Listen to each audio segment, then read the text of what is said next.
Tadi ditanyakan ke saya macam-macam lah, ada podcast ini, saya bilang ada nggak podcast itu di surat ini? Jadi surat pemanggilannya tentang apa Om Roy? Surat pemanggilannya adalah dilaporkan oleh seseorang bernama Joko Widodo, ya, dengan pasal-pasal abrek ya. Ada pasal 310, 311, 27A, ITE, 232 ITE dan 35 itu. Saya sampaikan pasal ITE, pasal-pasal di ITE itu tadi saya kasih juga ya di dalamnya, dan itu saya minta ditulis. Jangan hanya kuliah aja ya. Pasal ITE itu dibuat oleh Indonesia supaya kita itu diakui di dunia internasional untuk informasi dan transaksi elektronik, bukan untuk mempidanakan. Ya gitu. Jadi jahat kalau ada orang menggunakan pasal ITE untuk mempidanakan. Siapa yang jahat? Tahu sendiri lah siapa yang lapor. Ya gitu. Jadi artinya kalau dia malah mengarahkan pasal-pasal ITE untuk mempidanakan, ini kita ingat kasus Berita Mulyansari, kita ingat kasus yang lain yang malah justru dengan ITE dipidanakan. Pasal itu justru adalah kalau orang mengunggah suatu gambar yang tidak asli tapi dikatakan asli. Ya, itulah harusnya yang kena. Kader salah satu partai sebar ijazah itu yang dulu yang kena.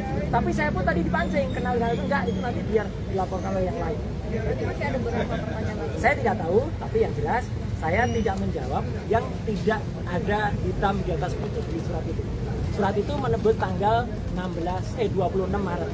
Terkait dengan Saya tidak tahu. video Sultana TV itu? Enggak, makanya karena nggak ditanyakan ya saya nggak jawab gitu. Karena apa? Dan 26 Maret kalaupun saya ditanyakan saya akan jawab. Saya ada di mana, posisi apa, tapi yang jelas tidak dalam surat itu. Terus yang kedua adalah ketika terlapornya tidak ada. Nama terlapornya nggak ada ini kan lucu banget ya. Jadi saya kritisi kepada kepolisian, kepada Kompolnas. Tolong cek anggota-anggota Anda di Polda Metro Jaya ini. Yang mana ada surat pelapor nggak ada terlapornya. Kalau ternyata terlapor itu adalah saudara kita nggak boleh bersaksi untuk saudara kita. Itu hukum itu.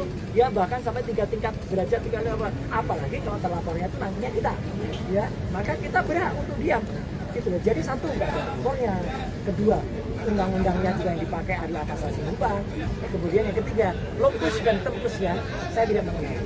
Itu aja. Jadi jawabannya makanya lah cepat pertanyaannya. Sama karena jawaban saya selalu sama.